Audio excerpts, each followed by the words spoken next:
My name is Sandra, and I'm 28. I live in Houston, Texas, but I'm planning to move out soon. I was in a terrible marriage for a year and a half, but I managed to come out of it thanks to my father and the police. It was all my fault I got myself into this. If I was a bit clever, maybe I would have done the right thing and said no to that marriage. I was always this very shy and aloof girl. I didn't quite like hanging out with people. I always did that in front of my computer.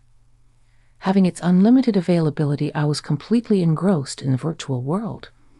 There were very few times I would go to pubs and enjoy a drink, but then there would be weird strangers who would approach me and try to make friends with me, but I strongly refused their offer as they were complete strangers, and they could kidnap me for heaven's sake. My mother died when I was 6. She had an untreated heart condition. I was raised by my father. He worked as a Marine from the age of 23. He would often leave us for long journeys through adventurous waters and explore new things. I missed him a lot during those times. He would send letters to my mother, and he even tried to call her whenever there was an opportunity. When my mom died, he came back. He saw me crying like crazy beside the casket. He picked me up and tried his very best to console me. "Hey, my little girl missed me. Wow, you've grown so much. Papa, hey now, Dove, it's all right now. That Daddy's here, you'll be all right, I promise, okay?" I still kept crying in his arms, clutching his uniform. My dad slowly patted my back and kept humming my favorite lullaby until I finally fell asleep. That night I saw him, sitting alone on the couch drinking. He looked pale and sad. He kept muttering something to himself and then muffled his face on the cushion and started crying. That was the second time I saw him cry. The first was when I fell from the slide and hurt myself.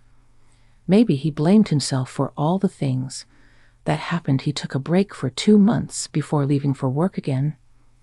Before doing so, he left me with my grandmother, Dove, who took care of me while he was away. "You be nice to Granny, okay? She's here for you. You will be a good girl and help her out. And I'll come back soon, my Dove. I told Granny to teach you to bake your favorite sweets and your favorite dishes. You will learn from her, won't you?" "Yes, Dad, I will. Next time I come back, I would love to try out your dishes. Now I must go. My car's waiting. You take care of yourself, honey." He left. I knew he would be returning after 6 months or so. He would often send me gifts and small souvenirs from the places he had visited. I would mostly stay indoors and help Grandma out with her chores. I avoided playing with kids. I didn't like to. As I grew up, I became more and more dependent on the comfort of my room. My dad eventually sent me back to our old home. I hated going to college. I hated interacting with people. The internet gave me more confidence than the outside world could ever do, each with its own stories waiting to be discovered. It's both thrilling and comforting to talk to people whom I'll probably never meet in person. I can share my thoughts, feelings, and interests with them, knowing that they won't judge me for being an introvert. In this vast sea of connections, I've found friends who truly understand me through the screen. I've met people from different cultures, backgrounds, and experiences. It's fascinating to learn about their lives and to realize how similar we all are despite our differences. The internet has become a bridge that spans across continents, bringing us together in ways that were once unimaginable. There, I met a guy named Ricky. He was a streamer. At least that's what he told me. He first started with chat, and then it went ahead with video calls. I often hid my secret with a Batman mask and a small scarf on my face, and he would hide his face too and wear a beanie. "Hi, Sandra. It's great to see you finally." "Hello, Rick. Nice to meet you." Virtually. "Likewise. So how are you doing today? How many people did you chat with in total?" "Oh, I'm doing fine, just a bit nervous, to be honest." "You?" "That's completely normal. But trust me, I don't bite. I'm as awkward as you are, after all. It's our first proper conversation. So, Rick, tell me more about you. How did you end up on this online platform? Well, I love meeting new people and exploring different perspectives. I tend to stay at home more often than I should, and this online community seemed like a perfect opportunity to do just that. How about you? I'm a typical introvert, so I find it a bit challenging to socialize in traditional settings. Online platforms provide a sense of comfort and allow me to open up a bit more. I completely understand. Virtual connections can be surprisingly meaningful. I'm glad we crossed paths. Their chat and finding common interests and stories and talking about their lives did wonders for me. I started feeling more and more at ease as the chat naturally continued. You know, I never thought it'd be so easy to talk to a complete stranger like that online. We didn't have to rehearse answers or think twice about saying something. It was just mutual feelings, Sandra. You can chat with people, and face it, you're a great conversation partner. I'm glad we did this. Hit me up if you want more chatting. I'm mostly online playing Mario. Oh, and I forgot to ask, do you play games? I love that. Rick, by the way, no, I mostly blog and scroll through Reddit. You can find some kinds of stuff there. I feel like I learn more from other people's stories than from real-life examples.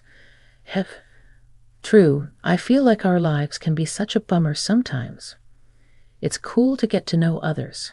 Check this out, like, look at me. I feel like my online friends are closer than the ones who exist in my life. The best thing about virtual stuff is that you don't have to feel obliged to keep in contact. You can take it or leave it. It's your choice. As our chat went on, Ricky and I formed a true friendship, despite our being virtual friends and strangers. Our shared understanding, non-judgmental attitude, and open-mindedness pulled us closer even though we were miles apart. I'm not sure where this journey on digital will take me, but one thing is certain. I know I will always let these experiences I've had on my digital haven coexist with me. My father, on the other hand, he's the type of person who will be very careful if he knows I'm making friends with people I've never met. He's seen. He would get super pissed. The last time he came to me, he sat me down and ended up lecturing me during dinner. How are your studies, Dove? How can it be, Dad? I've graduated. Well, you wouldn't know. You didn't come. Oh, Sandra, ain't bad. You know I was extremely busy, and I was sorry then and sorry now. I even emailed you saying I would be there for your birthday. Well, what about my pumpkin's birthday? Stop calling me names. I'm no longer 6, you know. Well, to me, you will always be my little dove. But anyways, what have you planned for the future? Are you thinking of working? I don't know. What do you mean, I don't know? What are your friends doing currently? I don't have any friends. What? Look, dear, I haven't shifted you to your mom's house so that you can stay home and not socialize with the world. There are so many things you're missing out on, so many people you won't be able to meet if you don't step out. Honey, that's the problem, Dad. I don't know how to, but I'll try. I mean, I do make friends, but they are online. Online, Sandra? That's the worst platform to make friends. Oh, Jesus. Okay, well, fine. How about we go out today? A little bit of shopping, just you and me. I haven't been out at all recently. I don't know if I can. Absolutely, you can, Sandra. You have to try. This is not a healthy way of living, I understand. Ever since Marissa died, you have become. Why are you bringing Mom into this? What are you trying to suggest? I am not suggesting anything, honey. I'm just saying that there are ways to move on. Sandra, you remember, we love your mom. For grievances, we must learn to deal with them. I don't know why, but I got mad. I raised my voice, slammed the table, and got up. I have no appetite. I carried all my plates to the sink. Sandra, don't do so much to your father, please. I was trying to help you. Why don't you see me? You don't know anything about me, so don't even try to. I was enraged and went online to find Rick. At first, Ricky seemed like a nice person. He understood and listened. I was glad to have someone with whom I could talk, especially about what I was feeling. As an introvert, I always found solace in my home, using my computer screen. Everyone was going out, but I was watch over my virtual home. My father wanted me to go, but I never did. He had been pressuring me more before we had that conversation. I spent most of my life online. I knew he would do this. I knew he wouldn't get me. I knew he would think I was hurting my growth and personality and would want to do everything to force me out of my comfort zone because that's what he and my mom did. But life scared me. I need to tell Rick everything, and I met Joe. Hey, Sandra. Do you want to go with me?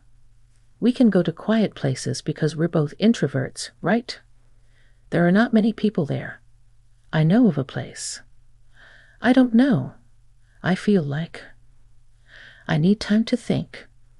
I just wanted to tell you whatever was going on. All right? No worries. I can wait. Whenever you feel like it, you can always drop by here. Here. Take my address. You're always welcome. Why are you being so nice to me? I'm a stranger. Am I not? Because I like you.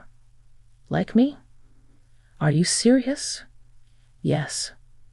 I know it sounds strange coming from my mouth, but I want to get to know you. And if you ever feel the same, you know where to meet me. It was a big deal for me, stepping out of the world. My heart pounded with both excitement and nerves as the man I had been talking to online for the past month surprisingly lived very close to me, like a 20-minute drive or so. I took a deep breath, gathering my courage before knocking on the weathered wooden door. It creaked open, revealing Rick with a warm smile that instantly eased my apprehension. He was quite a charming young man. His home might not have been what one would call complimenting at first glance, but there was something endearing about it. It exuded a sense of authenticity and lived in charm that made it feel welcoming. As I stepped inside, I couldn't help but notice the small details that revealed a lot about Ricky's character. The bookshelves filled with well-loved classics, the stack of board games, his computer setup, etc. Welcome to my humble abode. Your gracious presence was much needed, my fair master. Some G-game language I probably won't understand, but thank you, this is quite a cozy place. Do you live alone? Nope, my fair princess. I live with my mom. She lives downstairs. I have the top floor all to myself. Come, I'll show you around. We spent the day talking, laughing, and discovering even more about each other. Meeting in person added depth to our connection, and I felt a newfound appreciation for the person behind the screen. Rick was just as kind and genuine as I had imagined, and his quirky sense of humor only made me like him more. As the sun dipped below the horizon, Rick suggested we take a stroll outside, and I agreed without hesitation. As we wandered along the nearby park, the conversation flowed effortlessly, and my initial nervousness transformed into comfort. It felt like an extension of our online chats, but with an added layer of intimacy that only face-to-face interactions could bring. Wait, are you telling me you didn't celebrate your birthday? I had been learning about this man I was talking to online for the past month. He surprisingly lived very close to me, like a 20-minute drive or so. I took a deep breath, gathering my courage before knocking on the weathered wooden door. It creaked open, revealing Rick with a warm smile that instantly eased my apprehension. He was quite a professional young man. His home might not have been what one would call complimenting at first glance, but there was something endearing about it. It exuded a sense of authenticity and lived-in charm that made it feel welcoming. As I stepped inside, I couldn't help but notice the small details that revealed a lot about Ricky's character. The bookshelves are filled with well-loved classics, the stack of board games, his computer setup, etc. Welcome, welcome to my humble abode. Your gracious presence was much needed, my fair master. Some G-game language I probably won't understand, but thank you. This is quite a cozy place. Do you live alone? Nope, my fair princess. I live with my mom. She lives downstairs. I have the top floor all to myself. Come, I'll show you around. We spent the day talking, laughing, and discovering even more about each other. Meeting in person added depth to our connection, and I felt newfound appreciation for the person behind the screen. Rick was just as kind and genuine as I had imagined, and his quirky sense of humor only made me like him more. As the sun dipped below, Rick proposed to Adeline, and I from the horizon took a walk outside, and I did not even have to think because it was a beautiful idea. As we walked along the nearby park, the conversation went on smoothly. My anxiety went away, and that feeling of comfort just stepped between us. I can say that our walk was a picture of our online conversations, but with that tenderness that only real-life meetings can do. Wait a minute, are you saying you did not celebrate your birthday? Stood outside Rick's home, finally ready to meet the person. Yeah, I didn't feel like it, plus my dad was really mean. I didn't know how to face him after the argument we had. Oh, I'm so sorry that it happened. I'm sure he'll come around. He's your father after all. I made a mistake. I trusted him too much. I felt like his words were honey, but I didn't realize I was just like one of his games. When we started to date, he became an overly possessive and jealous boyfriend. He would always make me talk to him on the phone or online. If I ever tried to chat with someone else, he would get angry. He kept saying that he loved me a lot and wanted to protect me. I believed him. Why did I believe him? As our relationship grew stronger, it became apparent that his mother didn't approve of me. It was disheartening to know that she harbored such negative feelings towards me, someone she hadn't even met in person. Her disapproval weighed on me, and I couldn't help but wonder why she couldn't see the love and care we had for each other. Rick's close relationship with his mother was evident, and he often referred to himself as a mama's boy. While I respected the bond they shared, it also created some kind of distance between us. I got it that family was important to him.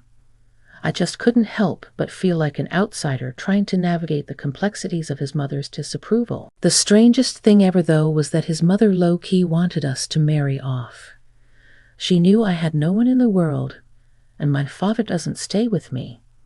She probably thought I would be a great servant to her. You don't really need this. Not every parent is perfect. But look at your dad, for instance. But at least my mother cares about me. Please, Rick, you know when you talk like that, it really hurts that you know I'm actually the only one for you right now because your dad does not actually love you, and I do. So stop complaining so much about my life and try to compromise. We had a secret marriage. Ricky did not allow me to invite my father after saying that he would never approve of this wedding. He successfully brainwashed me into thinking that my dad did not love me, and I silently got married to him. I knew that I have landed myself into dangerous waters, but I was a weak character. Yes, I was a weak guy as a character. I'm not ashamed to say that. I was a very lame person, like my personality was so molded by my surroundings, and yeah, I blame myself for not trying.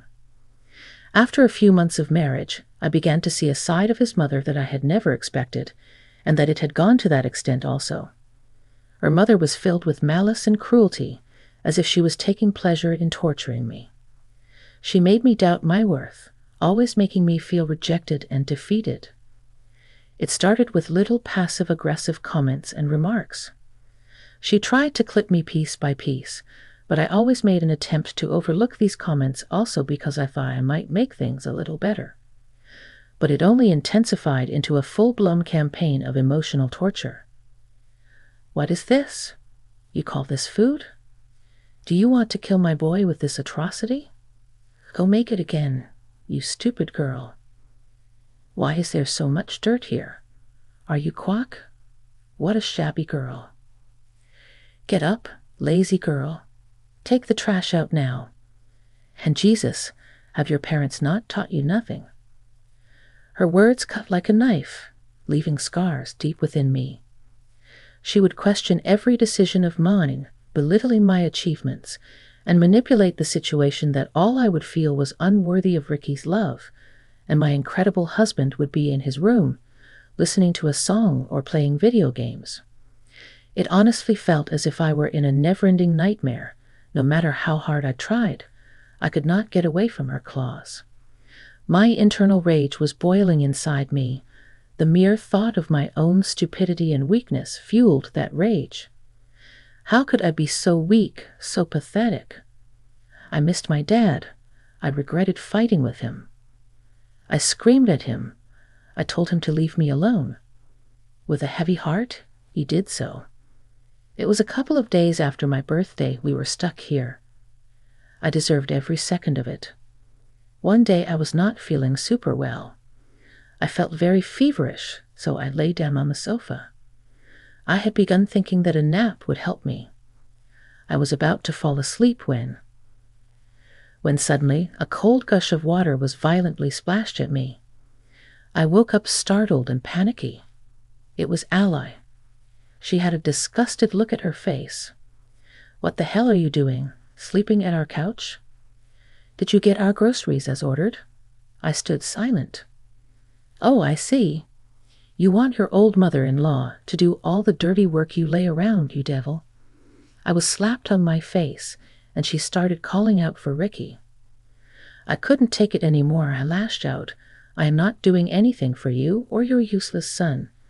I've had enough of your nonsense. Go find someone else to bother. I can't, and I won't. I didn't get a single respect from this family, and I don't care anymore. I was about to leave when something blunt fell on the back of my head. I blacked out. When I woke up, I saw myself in a semi-dark room.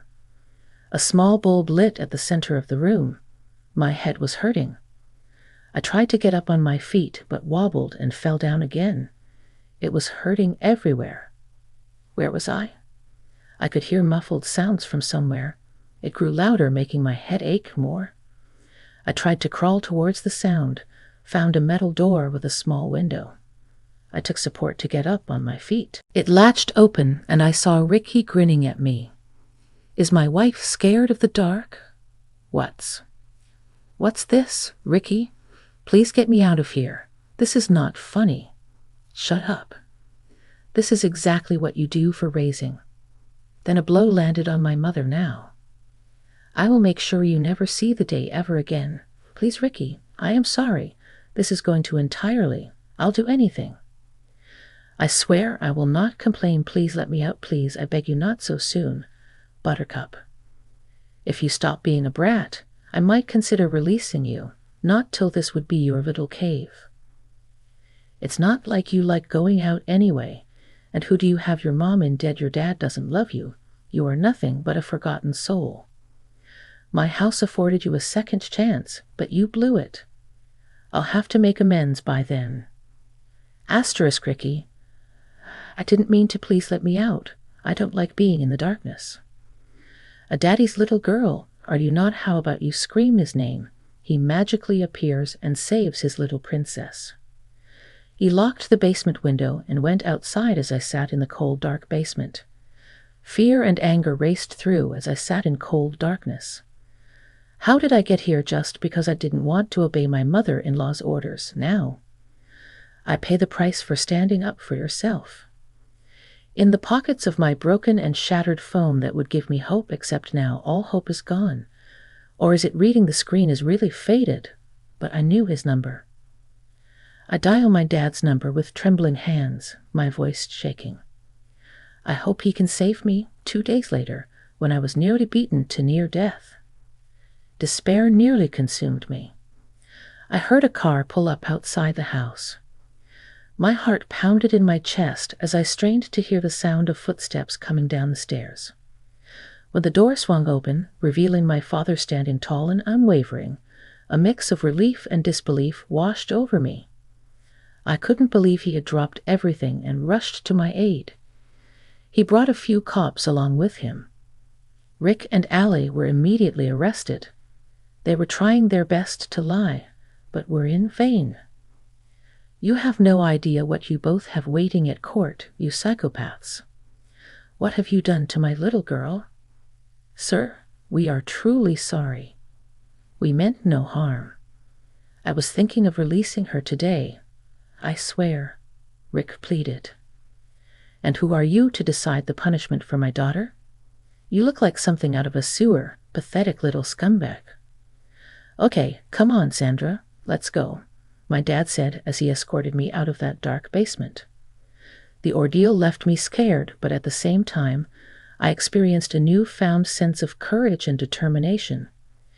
It was not easy, but exposed me to the fact that I can be able to face challenges as they come, and with the help of my Marine dad, I would not waver.